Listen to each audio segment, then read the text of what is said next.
안녕하세요. 건이 강희입니다. 관절염이란 관절과 주변의 인대, 힘줄, 근육 등의 염증성 또는 비염증성 퇴행성 변화 등이 생기는 것입니다.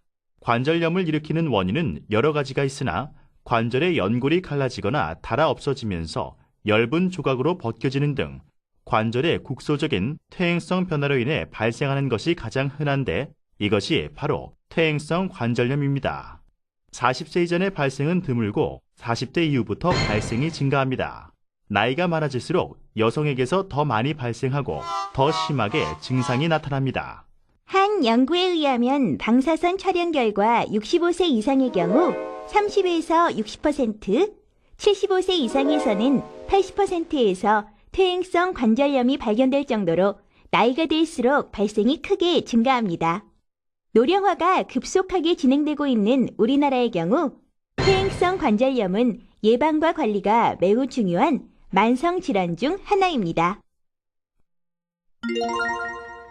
퇴행성 관절염의 원인은 무엇인가요? 예전에는 단순히 노화에 따른 관절의 퇴행 변화에 무리한 하중이 지속적으로 가해져 일어나는 것으로 생각하였으나 최근 연구에 따르면 유전적 경향, 호르몬의 영향, 관절의 모양, 노화 현상 등 여러 가지 요인이 복합적으로 작용하여 발생하는 것으로 나타났습니다. 이러한 원인의 복합성과 다양성으로 인하여 증상이 나타나는 시기나 병의 심한 정도는 환자마다 다릅니다. 또한 무릎을 다친 후 완전히 회복되지 않거나 루마티스 관절염, 선천적인 고관절 탈구, 뼈의 무혈관 괴사 등 관절 자체에 이상을 초래하는 원인 질환에 의해 2차적으로 퇴행성 관절염이 생기기도 합니다.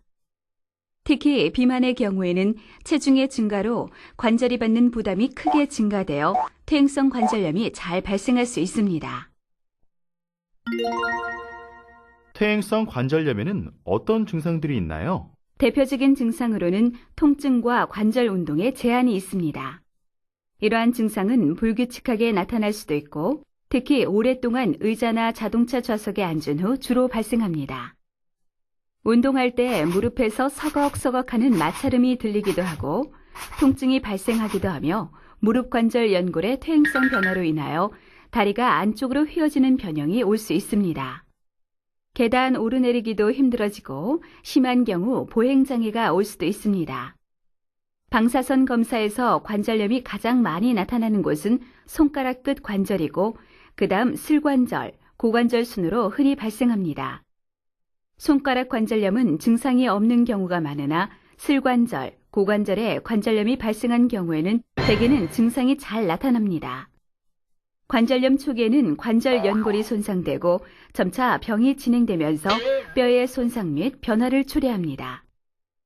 퇴행성 관절염에서 통증이 발생하는 원인으로는 관절 자체의 통증, 즉 골 내압의 증가로 인한 골막 신경의 자극, 연골 하골의 미세 골절에 의한 뼈 신경의 자극, 관절 내압의 증가에 의한 활액막 신경의 자극과 그 외에 건초염, 점액낭염, 근육통 등 관절 주변 조직의 자극 등에 의한 것으로 보고 있습니다. 퇴행성 관절염의 진단은 어떻게 하나요? 퇴행성 관절염의 진단 방법은 이학적 검사와 방사선 검사로 나눌 수 있습니다. 이학적 검사로 관절의 종창, 관절 주위의 압통, 운동 제한, 운동 시 마찰음 등이 관찰될 수 있습니다. 통증을 호소하는 환자는 방사선 촬영을 하는데 질병 초기에는 정상으로 보일 수 있으나 점차 질병이 진행되면서 체중이 실리는 관절 내측 부위가 특히 비대칭적으로 좁아지게 되며 연골 아래 부위가 경화되어 하얗게 보이고 관절면 주위로 뾰족하게 튀어나오는 골극이 형성되기도 합니다. 퇴행성 관절염과 함께 동반될 수 있는 연골판 파열 등의 진단을 위하여 간혹 MRI 검사를 시행하기도 합니다. 퇴행성 관절염은 어떻게 치료하나요? 퇴행성 관절염은 치료를 섣불리 중단하여 치료가 제때 이루어지지 못해 합병증이 발생하고 증상이 더욱 심해지는 경우가 많습니다. 퇴행성 관절염의 치료 목적은 관절 통증을 줄이고 관절 움직임을 유지시키며 변형을 방지하려는 데 있습니다. 치료 방법으로는 보존적 치료와 수술적 치료가 있습니다. 보존적 치료는 약물 치료, 물리치료, 관절 내 주사 치료 등으로 나누어집니다. 첫째, 약물 치료로는 대표적인 것이 비스테로이드성 소염제 복용입니다. 비스테로이드성 소염제는 속이 쓰리는 위장 장애가 부작용으로 발생하기도 하나 최근에는 새로 개발된 위장 부담이 적은 약들이 있으니 반드시 의사의 진찰을 받아 적절한 약물을 선택하여 복용하도록 합니다. 둘째, 물리치료의 방법은 적당한 양의 휴식과 운동을 균형 있게 하고 온열요법, 마사지 등의 치료를 병행하면 증상의 완화에 좋은 결과를 기대할 수 있습니다. 셋째, 관절 내 주사 치료는 주사기에 하이알루론산 등을 넣어 관절각 내로 주입하는 것으로 단기간에 통증이 경감되는 경우가 있습니다. 이러한 치료는 완치가 되는 것은 아니며 단기적인 증상 완화에는 도움이 됩니다. 퇴행성 관절염에서는 특별한 경우에만 스테로이드 주사를 맞아야 합니다. 보존적인 치료 요법에도 불구하고 더 이상 증세가 호전되지 않고 일상생활에 지장이 올 정도로 심한 경우 수술적 치료를 고려하게 됩니다. 환자의 연령과 관절의 상태에 따라서 적절한 수술 방법을 선택합니다.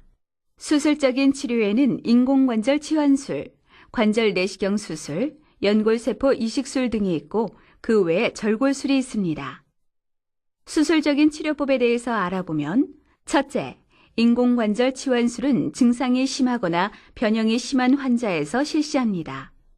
인공무릎관절 수술은 환자의 다리가 휘어져 있고 심한 보행장애와 함께 약물로 조절이 안 될 정도로 통증이 심한 경우에 실시합니다.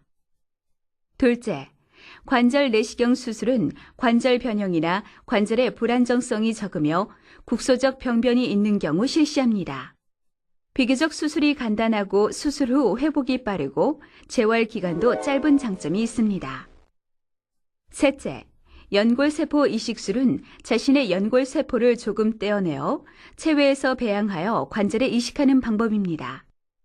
비교적 젊은 환자에서 대퇴골 쪽 관절면에 결손이 있는 경우 실수라면 좋은 효과를 얻을 수 있습니다. 그 외에 절골술은 젊은 나이의 환자가 관절이 안쪽 또는 바깥쪽으로 휘어 있으며 관절면 중에서 한쪽만 다른 경우 무릎 주위의 뼈를 펴주는 수술입니다. 퇴행성 관절염은 어떻게 예방하고 관리하나요? 관절을 보호하기 위해서는 첫째, 근육 강화 운동을 규칙적으로 합니다. 걷는 운동부터 시작하는 것이 좋으며 걷기가 힘들면 무리한 운동보다는 허벅지 강화 운동을 합니다. 수영이나 물속에서 걷기 등의 수중 운동을 하는 것도 좋습니다. 둘째, 적정한 몸무게를 유지하도록 합니다. 정상보다 몸무게가 많이 나간다면 허리, 발, 무릎, 고관절에 부담을 주게 되어 퇴행성 변화를 악화시킵니다. 관절염을 치료하는 특별한 음식이나 식품은 없습니다. 그러나 과일, 채소, 가공되지 않은 곡류 등 균형 잡힌 영양을 섭취한다면 체중을 적절히 유지하고 전반적인 신체의 건강 상태를 증진시켜 퇴행성 관절염의 치료에 도움이 됩니다. 셋째, 스스로 열 치료를 하는 것도 좋습니다. 통증이 있는 부위에 온수팩이나 따뜻한 물로 샤워나 온탕욕을 하는 것은 열 치료의 일종입니다. 열 치료는 통증을 줄여주고 긴장되어 있는 근육을 풀어주며 혈액순환을 도와줍니다. 운동하기 전에 관절에 가볍게 열 치료를 해주면 관절의 경직을 감소시킬 수 있어 좋습니다. 그러나 혈액순환이 좋지 않거나 관절 주변에 감각이 무딘 경우에는 증세가 악화되거나 화상 등의 부작용이 있을 수 있으므로 주의해야 합니다. 한편 운동 후 붓거나 새로운 관절의 통증이 느껴지면 운동을 멈추고 냉찜질을 합니다. 2시간이 지나도 통증이 지속될 때는 쉬도록 하며 통증이 며칠이 지나도 계속되면 병원에 가서 자세한 진찰과 치료를 받도록 합니다. 넷째, 체중을 지지할 수 있도록 편안하고